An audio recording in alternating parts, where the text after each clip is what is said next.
오랜만에 비가 오는 것 같습니다. 아주 빗소리도 들리고 분위기 있는 아침인데요. 좋은 아침입니다. 오늘 주시는 마가복음 13장 1절부터 시작되는 말씀은 예수님께서 당시에 성전을 바라보면서 성전이 망할 것임을, 멸망할 것임을 예고하시면서 또 함께 이 세상의 종말에 대한 그런 예언을 해주시는 그런 말씀입니다. 그래서 마가복음 13장을 소묵시록이다라는 그런 이름을 붙이기도 합니다. 오늘 우리는 특별히 앞부분에 있는 성전 멸망에 관한 그런 예언의 말씀에 대해서 좀 살펴보고자 합니다. 이스라엘 역사에 있어서 성전의 역사는 아주 중요하지요. 이스라엘 역사에서 성전은 모두 3번에 걸쳐서 지어졌습니다. 우리가 잘 아는 대로 성전, 가장 첫 번째 성전은 솔로몬 왕이 지었던 그런 성전입니다. 사실 그렇잖아요. 하나님의 집입니다 라는 의미에서 그 사랑하는 마음으로, 하나님을 경외하는 마음으로 성전을 지었지, 어찌 만유의 주제가 되시는 하나님이 그 성전 안에 집이라고 갇혀 계시겠습니까? 그래서 솔로몬이 성전을 건축하고 나서도 하나님이시여, 우리가 이렇게 있는 힘을 다하여서 하나님을 경외하는 마음으로 이렇게 성전을 지었지만 하나님이 어찌 우리가 손으로 만든 이런 초라한 집에 거하시겠습니까? 그렇지만 하나님은 그 마음을 받아주셨잖아요. 그 생각을 받아주시고 그 정성을 받아주셔서 성전에 대해서 얼마나 놀랍게 하나님이 말씀해 주셨는가. 첫 번째 성전을 향해서 내가 너의 기도를 듣고 너의 간구를 들은즉 너희가 건축한 이 성전을 내가 거룩하게 구별하여 내 이름을 영원히 그곳에 두며 내 눈길과 내 마음이 항상 거기에 있으리라. 그러니 얼마나 또 귀하고 의미 있는 그런 성전이겠어요. 이렇게 지은 솔로몬에 의해서 지은 첫 번째 역사적인 성전, 그러나 지은 지 한 400여 년 만에 이스라엘 나라가 바벨론에 멸망할 때에 이 성전도 완전히 같이 다 무너져 내렸어요. 성전에서 하나님 앞에 그렇게 구별하여 바쳤던 그런 거룩한 기구들, 이런 것들 다 바벨론 느부갓네살 왕이 다 가지고 가버리고 완전히 그냥 형체도 남김이 없이 멸망하고 말았어요. 바벨론 포로 70년 후에 이스라엘 백성들이 다시 본국으로 돌아와서 우리가 성전만을 다시 짓자 먼저 격려하고 학계 스가랴 선지자들이 일어나서 격려하고 당시에 왔던 스룹바벨에 의해서 제2의 성전이 그 자리에 건축되잖아요. 그러나 그 포로에서 돌아온 그들이 얼마나 잘 짓겠어요. 겨우 조금 지었죠. 그랬더니 옛날 어른들이 그 성전을 보면서 대성통곡하는 장면이 성경에 나오잖아요. 그 옛날에 그 웅장하고 굉장하던 그 성전에 비해서 어찌 이렇게 볼품없이 초라하게 우리가 이것밖에 성전을 짓지 못하는가. 울고 하나님 앞에 절규하고 그랬던 두 번째 성전, 이름하여 스룹바벨 성전이다, 이렇게 이름 붙여집니다. 이 성전이 또 몇백 년을 거치면서 무너져 내리고 또 쇠퇴해 가고, 그리고요 마지막 세 번째 성전은 예수님 태어나시기 전에 20년 전에 헤롯 왕이 이방인이었지만 유대인들의 환심을 사기 위해서, 그리고 당시 역사가들에 의하면 이 헤롯 왕은 굉장한 건축가였다고 그래요. 몇 개의 도시를 건축하고 건축에 달란트가 있었나 봐요. 이 사람이 내가 역사상 가장 가장 멋있는 그런 성전을 너희에게 건축해 주겠다. 그래가지고요, 어마어마한 성전을 건축하게 됩니다. 거의 9년, 10년 가까이 외형만은 다 갖추어져요. 보면요, 성전만 가로 50m, 세로 50m, 그리고 높이가 또 50m 정도 되는, 그리고 그 성전의 벽을 막 다 금칠로 하고요. 그리고 그 성전을 둘러싼 외벽은 뭐 거의 500m 되는 그런 긴 외벽을 둘러싸고 어마어마한 그런 건축을, 성전을 건축하게 되었습니다. 이렇습니다. 그때에 보면 그 성전 건축에 사용했던 그 큰 돌들은 보면 역사에 남아 있어요. 뭐 길이가 한 13m, 요 길이가 3.5m, 높이가 6m. 우리가 알기 쉽게 그 대형 버스 같은 그게 돌 하나예요.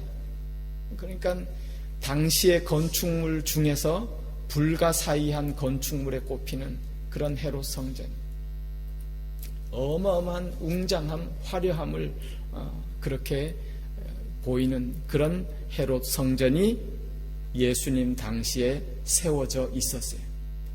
그런데 그것은 완전히 외형은 그렇게 됐지만 속의 세부 공사는 예수님 돌아가시고 난 이후에도 30년간 더 계속되었던 성전이 헤롯 성전입니다. 오늘 제자들과 함께 그 예루살렘 성전에 들어가셨다가 예수님께서 마지막으로 나오십니다. 다시는 그 성전에 들어가지 못하시죠. 그때의 제자들이 예수님에게 그 묻잖아요. 예수님, 이 성전을 보십니까? 이 성전의 돌 하나를 보십시오. 어마어마한 돌, 멋있지 않습니까? 예수님께서 오늘 본문의 2절에 뭐라 그래요? 너희가 이 큰 돌을 보고 그러느냐? 이 큰 교회 성전 모양을 보고 그러느냐? 이 돌 위에 돌 하나도 남기지 아니하고 다 완전히 무너질 것이다. 그렇게 예언하셨어요. 예고하셨어요. 먼저 우리가 역사적인 사실을 보면 예수님의 이 말씀대로 AD 70년경에 로마군이 와서 이스라엘을 완전히 멸망시킬 때에 마지막 최후까지 남아서 저항하던 곳이 예루살렘 성전이죠. 그 예루살렘 성전에서 마지막을, 최후의 마지막을 이스라엘 민족들이 맞이하게 될 때요, 그때 성전이 불타고 뭐 사람들이 다 죽고 다 그래요. 그런데 역사적인 기록에 보면 그렇다 그러더라고요. 그 큰 돌들, 엄청난 교회 성전, 거기에다가 외벽에 다 금을 칠해놨잖아요, 헤로다이. 그러니까 이게 불에 타면서요, 그 금이 녹아서 돌 속으로 막 이렇게 막 흘러내린 거예요. 그랬더니 그 로마군이 그 금을 찾기 위해서 무너진 성전을 또 일부러 돌을 다 무너뜨리면서 그 금을 찾겠노라고. 그래서 예수님 말씀 그대로 돌 위에 돌 하나 남겨지지 아니하고 다 무너지는 그런 비극을 맞이하게 됩니다. 그리고요, 지금도 남아있는 통곡의 벽이라는 거 우리가 잘 알잖아요. 그것은 성전이 아니고 성전 외곽을 둘러싸고 있던 큰 한 500m 되는 그런 벽이 조금 남아있는, 역사적으로 남아있어서 지금도 이스라엘 사람들은 그 벽에 가서 통곡하면서 기도하면서 하는 그런 통곡의 벽은 지금도 그렇게 좀 남아 있습니다. 성전이 파괴되고 무너진 이 예언의 말씀, 오늘 주신 말씀을 우리가 기억하면서 우리에게 주시는 귀한 교훈의 말씀이 있습니다. 당시의 성전은 파괴되어야만 했습니다. 왜요? 하나님이 떠나신 성전, 하나님이 계시지 않는 성전은 파괴될 수밖에 없고 파괴되어야만 했습니다. 그리고 나서 하나님이 또 주님이 말씀하신 것처럼 내가 사흘 만에 새롭게 성전을 지을 것이다. 주님이 성전이 되셔서 주님이 직접 몸이 되어서 새로운 성전, 교회를 세우시는 그런 모습을 우리는 말씀을 통해서 볼 수 있습니다. 여러분, 성전이 무너지고 파괴되는 것 아픔일 수밖에 없습니다. 큰 환난이고 고통일 수밖에 없습니다. 그러나 한편 생각해 보면은요, 무너지는 것조차 어쩌보면 하나님의 은혜가 아닐 수 없습니다.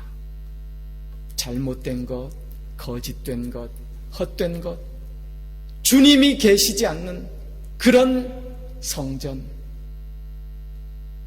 우리말로 바꿔서 주님이 함께 하시지 아니하고 주님의 마음이 떠나버린 그 교회는 무너집니다.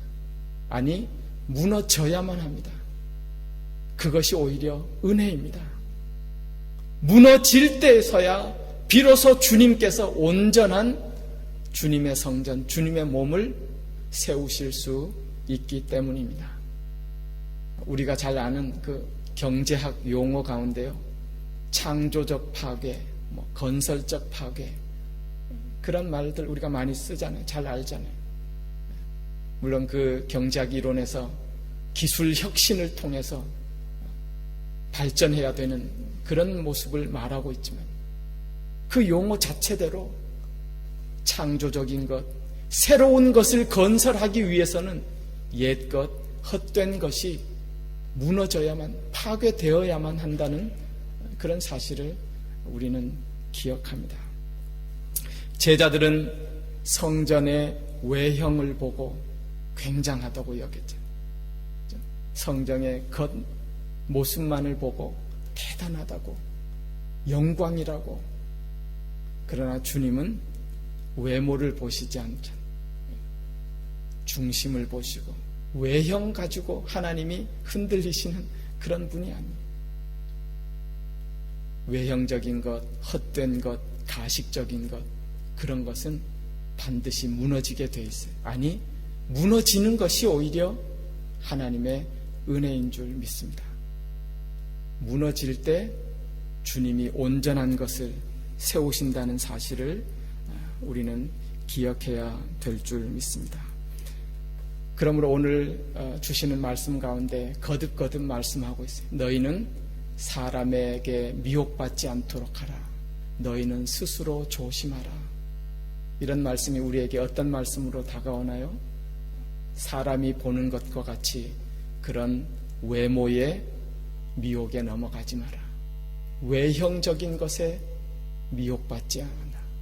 속 중심에 정말 하나님의 마음이 함께하는가, 주님이 인정하시고 주님이 함께 하시는가, 그것을 늘 살피고 조심하라. 헛된 영광의 외형의 외모에 넘어가지 않도록 조심하라 라고 우리 가운데 말씀해주고 있습니다. 사람은 외형의 외모에 흔들리기 쉽습니다. 미혹받기 쉽습니다. 자기 스스로 속습니다. 내 외형에, 내 외식에 스스로 속아요. 내 중심이 어떤 것인지 잘 주의해서 조심해서 스스로 삼가서 보지 않으면 지금 내가 어떤 모습인지 스스로 속을 수밖에 없어요. 스스로 조심하고 삼가하라. 우리 가운데 말씀해 주시는 주님의 음성을 우리가 깊이 새겨 또 기억해야 될 줄 믿습니다. 사람은요, 외모밖에 볼 수 없잖아요. 외형밖에 볼 수 없어요. 우리 속담에도 그런 속담이 있죠. 10길 물속은 알아도 한 길 뭘 몰라요? 사람 속은 알 수가 없어요. 그래서 사람은 겉으로 보고 그냥 판단하는 거예요. 외형만 보고 판단할 수밖에 없어요. 그냥 겉모습 보고 저런가? 그러나 주님은 외형의, 외모의, 외식에 흔들리지 않죠. 주님은 중심을 보시는 주님이신 줄 믿습니다. 어찌 보면 이것이 또 우리에게 은혜예요. 그러니까 우리의 외식적인 것, 가시적인 것 내어버리고 주님 앞에 진심으로 중심으로 나갈 때 주님이 우리의 중심을 봐주시고 인정하시고 또 주님의 영광 위에 올바로 우리가 하나님의 성전 되도록 새롭게 세워주실 줄 믿습니다. 이 같은 은혜로 오늘도 주님과 동행하시는 그런 귀한 날 되실 수 있기를 주님의 이름으로 축원합니다. 기도하겠습니다.